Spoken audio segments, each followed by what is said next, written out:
बिस्मिल्लाहिर्रहमानिर्रहीम। अस्सलाम वालेकुम। मैं हूं फ़हीम अख्तर, एक और नए व्लॉग के साथ हाजिर खिदमत हूं। नाजरीन, सुप्रीम कोर्ट ऑफ पाकिस्तान की जानिब से खैबर पख्तूनख्वा और पंजाब असम्बलियों के आम इंतखाबात के हवाले से फ़ैसला सामने आ चुका है और 3-2 की अक्सरियत से सुप्रीम कोर्ट ने खैबर पख्तूनख्वा के गवर्नर को कहा है कि वो तारीख दें और सदर मुमलिकत को कहा है कि वो इलेक्शन कमीशन ऑफ पाकिस्तान से मशावरत करके पंजाब के इंतखाबात की तारीख दें। इलेक्शन कमीशन ऑफ पाकिस्तान का अहम इजलास होता है और इस इजलास में इलेक्शन कमीशन ऑफ पाकिस्तान की जानिब से वफाकी हुकूमत को एक बड़ा झटका दे दिया जाता है। और ये झटके जो हैं, ये पहला झटका नहीं है, बल्कि अब मज़ीद झटके वफाकी हुकूमत को लगेंगे और वफाकी हुकूमत की जो प्लानिंग थी,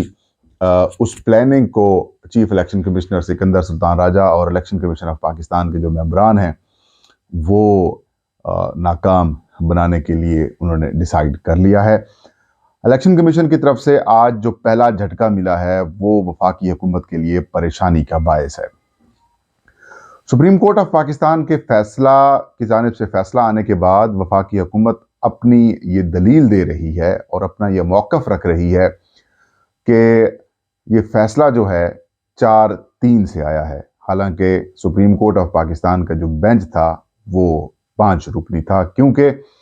23 फरवरी को जो सुप्रीम कोर्ट के बेंच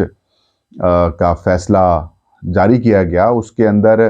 ये कहा गया कि चीफ जस्टिस ऑफ पाकिस्तान को मामला हम भिजवा रहे हैं कि वो एक नया बेंच तश्कील दें, क्योंकि बेंच टूट गया था। और उसके बाद सुप्रीम कोर्ट के चीफ जस्टिस उमर अता बंदियाल साहब ने 5 रुकनी जो बेंच है वो तश्कील दिया।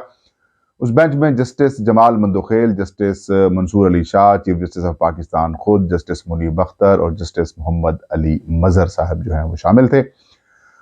2 रोज़ तक इस नए बेंच ने समातें की। कल इसकी बड़ी समात हुई और उसके बाद फैसला महफूज हुआ और आज सुप्रीम कोर्ट ऑफ पाकिस्तान ने ये फैसला 11:19 के ऊपर सुनाया और वफाकी हुकूमत की उम्मीदों के ऊपर पानी फेर दिया। वफाकी हुकूमत क्या, बल्कि वही तमाम लोग, वो तमाम जो एक कुव्वतें हैं जो चाहती हैं कि पाकिस्तान में सियासी अदम इस्तेहकाम रहे, उससे सियासी अदम इस्तेहकाम से पाकिस्तान जो भी उसका खमियाजा भुगतना है पाकिस्तान वो भुगते, लेकिन वो चाहते हैं कि जो हमारे जो चौहदराहट है वो बरकरार रहे।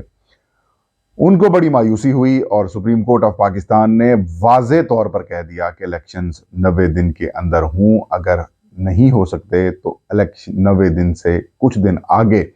करके जो इलेक्शन का शेड्यूल है उसको रख कर, मद्देनज़र रख कर इंतखाबात की वक्त या फिर जो इलेक्शन है वो कराया जाए। सुप्रीम कोर्ट ने अबहाम भी क्लियर कर दिया कि अगर गवर्नर असम्बली तोड़ेगा तो गवर्नर तारीख देगा और अगर गवर्नर नहीं तोड़ेगा तो फिर जो तारीख है वो इलेक्शन कमीशन की मुशावरत से सदर मुमलिकत जो हैं वो देंगे, इलेक्शन एक्ट 2017 की सेक्शन 57(1) के तहत। हुकूमत की जानिब से कहा गया कि ये फैसला जो है वो हुकूमत के फेवर में है, यानी कि 4-3 से आया है और जो पीटीआई और बाकी लोग कह रहे हैं कि 3-2 से आया है। उसके ऊपर बड़ी बहस भी चल रही है और हुकूमत की जानिब से एक बड़ी प्रेस कॉन्फ्रेंस की गई जिसमें वज़ीर कानून भी थे और attorney general of Pakistan barrister Shahzad Ilahi भी थे और इन दोनों की जानिब से तशरीह यही की गई कि ये फैसला 4-3 से आया है, क्योंकि इसके अंदर एक फुट नोट लिखा गया है। कुछ कानूनी माहिरीन और आइनी माहिरीन ये वो कहते हैं कि इलेक्शन कमीशन ऑफ पाकिस्तान का जो फैसला है वो 3-2 से ही आया है, लेकिन जो बाकी 4-3 की बातें की जा रही हैं ये सिर्फ अपने आप को तसल्ली देने की हद तक है, क्योंकि सुप्रीम कोर्ट ऑफ पाकिस्तान के 5 जजेस ने इसके ऊपर साइन किए हैं और यही वजह है कि ये जो फैसला है ये 3-2 से आया हुआ है और इलेक्शन कराने पड़ेंगे। अब हुकूमत को ये उम्मीद थी कि इलेक्शन कमीशन ऑफ पाकिस्तान के पास जब ये मामला जाएगा तो इलेक्शन कमीशन वफाकी हुकूमत की फेवर करेगा, वफाकी हुकूमत की साइड लेगा। Chief election commissioner Sikandar Sultan Raja की सरबराही में इलेक्शन कमीशन ऑफ पाकिस्तान का एक अहम हंगामी इजलास होता है।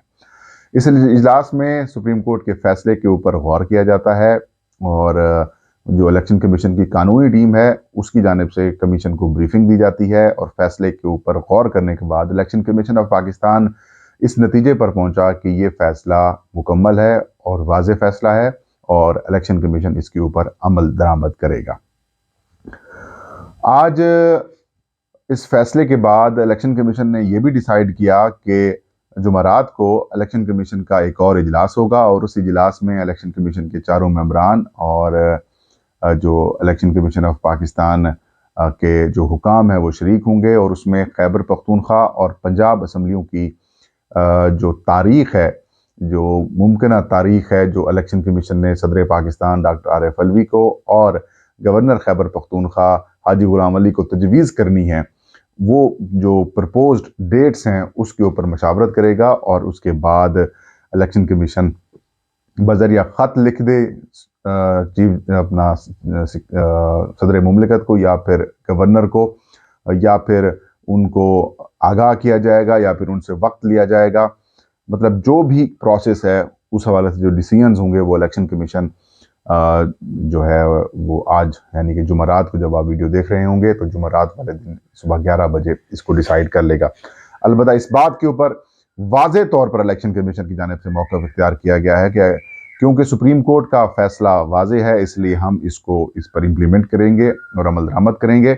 और जो इलेक्शन की डेट है वो हम सुप्रीम कोर्ट के हुक्म के ऊपर सदर मुमलिकत के साथ मशावरत से तय करेंगे और अगर ऐवान सदर भी जाना पड़ा तो इलेक्शन कमीशन ऑफ पाकिस्तान वहाँ पर भी जाएगा, क्योंकि सुप्रीम कोर्ट वाज़े कर चुकी है कि इलेक्शन कमीशन ने मशावरत करनी है। ये एक पहला झटका है। ये हुकूमत के लिए परेशान कुन बात है कि इलेक्शन कमीशन ऐसा काम कर रहा है। इलेक्शन कमीशन और अटॉर्नी जनरल के दरमियान मशावरत भी पहले हुई थी, लेकिन इलेक्शन कमीशन ने ये डिसाइड किया है कि हम जो अटॉर्नी जनरल है उनके साथ खुद से तो मशावरत नहीं करेंगे। अगर वफाकी हुकूमत रब्ता करेगी तो हम अपनी पोजीशन वाज़े कर देंगे कि भाई सुप्रीम कोर्ट का हुक्म है और हमने इसके ऊपर अमल करना है। मैं ऐसा महसूस कर रहा हूँ कि चीफ इलेक्शन कमिश्नर और इलेक्शन कमीशन ऑफ पाकिस्तान अब उस दबाव से निकल आए हैं, उस प्रेशर से निकल आए हैं। अब उनके जो हाथ हैं वो बिल्कुल खुल चुके हैं, बाजू उनके खुल चुकी हैं। कोशिश की गई वफाकी हुकूमत की जानिब से इलेक्शन की ताख़ीर कराने की, लेकिन अब इलेक्शन कमीशन ने यह भी डिसाइड किया है कि अगर ये फंड्स नहीं देंगे या अगर ये सिक्योरिटी प्रोवाइड नहीं करेंगे या फिर जो इंतज़ामी मामलात हैं अगर वो इसके अंदर नहीं देखेंगे, सपोर्ट नहीं करेंगे, मुआवनत नहीं करेंगे, जो कि सुप्रीम कोर्ट ने कहा है कि वफाकी हुकूमत इनकी मुआवनत करे, तो इलेक्शन कमीशन ने कहा है कि हम आर्टिकल 220 जो है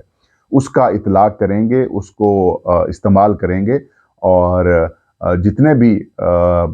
जो इदारे हैं अगर वो हमें सपोर्ट नहीं करेंगे तो आर्टिकल 220 के तहत फिर उनके खिलाफ कार्रवाई भी कर सकते हैं।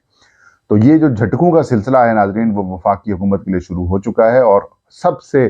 अहम बात यह है कि जो इलेक्शन कमीशन के साथ उनकी उम्मीदें थीं, सिकंदर सुल्तान राजा साहब के साथ जो उम्मीदें थीं वो अब दम तोड़ती हुई दिखाई दे रही हैं। अब इलेक्शन कमीशन से रिज़ाइन कराने का जो ऑप्शन था वो मैं यहाँ तक आज तक की जो सूरत हाल है उस तक मैं ये स्मेल कर रहा हूँ कि इलेक्शन कमिश्नर और जो मेंबरान हैं वो अब किसी भी मूड में नहीं हैं कि वो रिज़ाइन करें। तो तहरीक इंसाफ के जो लोग हैं वो मेरे ख्याल में आजकल उनकी भी उम्मीदें अब चीफ इलेक्शन कमिश्नर और इलेक्शन कमीशन से होंगी और मुझे ऐसा महसूस भी हो रहा है कि तहरीक इंसाफ वाले अब कुछ दिन तक चीफ इलेक्शन कमिश्नर को गाली देना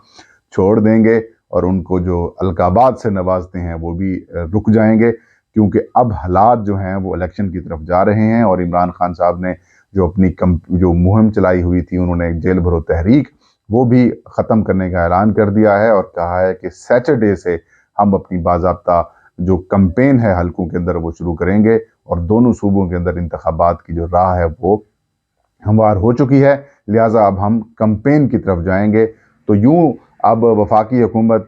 जिस जाल पीटीआई और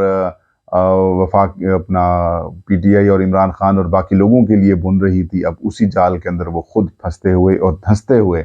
दिखाई दे रहे हैं। और सबसे अहम प्लेयर जिनके ऊपर इलेक्शन कमीशन के मेंबर और चीफ इलेक्शन कमिश्नर के ऊपर उनको बड़ा मान था कि वो मुश्किल वक्त में हमारा सहारा होंगे, वो मुश्किल वक्त में हमारे साथ खड़े होंगे, तो उन्होंने भाई सीधा सीधा कह दिया है कि भाई हम इलेक्शन कराएंगे। सुप्रीम कोर्ट का हुक्म वाज़े आ चुका है और उन्होंने कहा कि हम किसी किस्म का कोई दबाव जो है वो बर्दाश्त नहीं करेंगे। अब सदर मुमलिकत की जानिब से इनिशिएट किया जाएगा और इम्कान यही है कि कल तक ये मामला जो है वो शुरू हो जाएगा और इसी हफ्ते ہی الیکشن کی جو تاریخ ہے وہ سامنے آ جائے گی، اور جو ایک سیاسی عدم استحکام کی صورتحال تھی پاکستان میں، وہ ناظرین اب ختم ہونے کو ہے۔ کل جب الیکشن کمیشن کا اجلاس ہوگا تو الیکشن کمیشن کے باہر سے میں آپ کو اپڈیٹ فراہم کروں گا۔ اب تک کے لیے یہی، انشاءاللہ ایک اور ویڈیو کے ساتھ میں حاضر ہوں گا، تب تک اللہ ہم سب کا حامی ناصر ہو۔